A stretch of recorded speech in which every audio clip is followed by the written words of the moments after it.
Welcome back to the Olympus Report, demigods, monsters, and gods alike.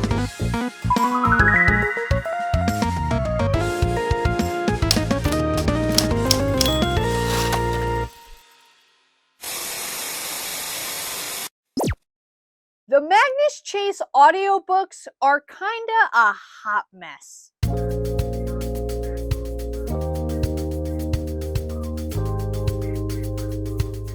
If you've watched my previous audiobook reviews, you know that I think consistency is key. There's nothing worse than when your favorite show changes the voice actors midway through. Pokemon. Even if the new actors are just as good, you're just simply not used to the voices. Well, Magnus Chase has 3 books in the series, and all 3 have a different narrator. And to be honest, all 3 are kind of mediocre. They're not necessarily bad, they just didn't capture the story as well as Jesse Bernstein did for Percy Jackson or Robbie Damon did for The Trials of Apollo. But let's start with Book 1, which is narrated by Christopher Gudig. For me, he was probably my least favorite. There just wasn't enough diversity to his characters. Every villain sounded exactly the same, and the voice was honestly hilarious. I could not stop laughing for people I was supposed to be afraid of. Magnus Chase. His voice was deep and resonant, his accent vaguely German or Scandinavian. You have brought me a gift. Not to mention, he absolutely butchered Jack. So, you want me to call you Jack?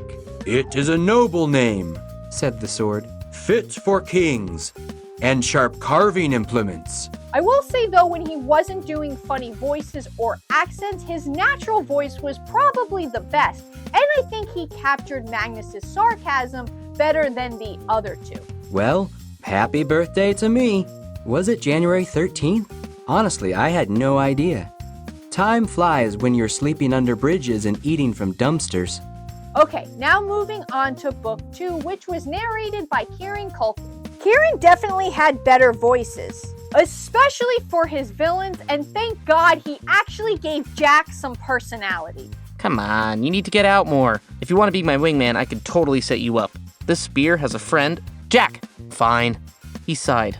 Technically, there was nothing wrong with Kieran's voice, and I may sound crazy here, but for some reason, I could not stop hearing Jeanette McCurdy from iCarly when he spoke. Here's a clip of Kieran. Lesson learned. If you take a Valkyrie out for coffee, you'll get stuck with the check and a dead body. Now here's a clip from Jeanette McCurdy's audiobook. And did photo shoots for album cover artwork and various press releases, then flew back to California Sunday night to be ready for the show rehearsals on Monday. For some reason, I feel they just had this same speech pattern, so I could not stop hearing Sam from iCarly, and it just really distracted me. But again, hey, maybe I'm crazy and you don't agree with me at all. But let's move on to Book 3, which was narrated by Michael Crouch. Overall, Michael was by far my favorite. He had overall decent voices and a decent performance, and his Jack was definitely the best. It? Jack demanded. Hey, lady, some respect. I'm Sumar Brander, the Sword of Summer, the Weapon of Frey.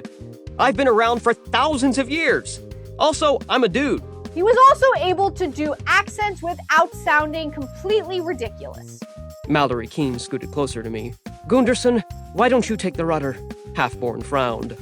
I don't take orders from...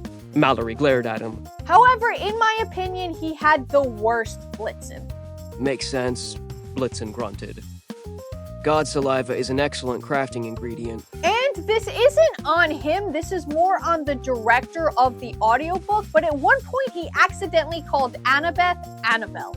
Hi, I'm Jack, said Jack. Annabelle stifled a yelp.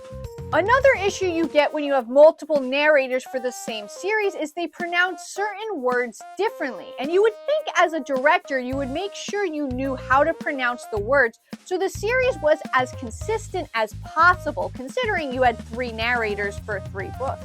But this just wasn't the case, especially with Sam's last name, which was pronounced differently through all 3 books. I'm Samira Al-Abbas.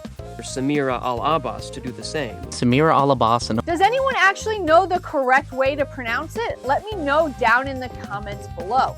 So overall, each narrator had positives and negatives, but overall, this series just felt really disjointed. I'm hoping that one day they'll redo it with just one narrator. Have you read the Magnus Chase audiobooks? Who was your favorite narrator? Let me know down in the comments below.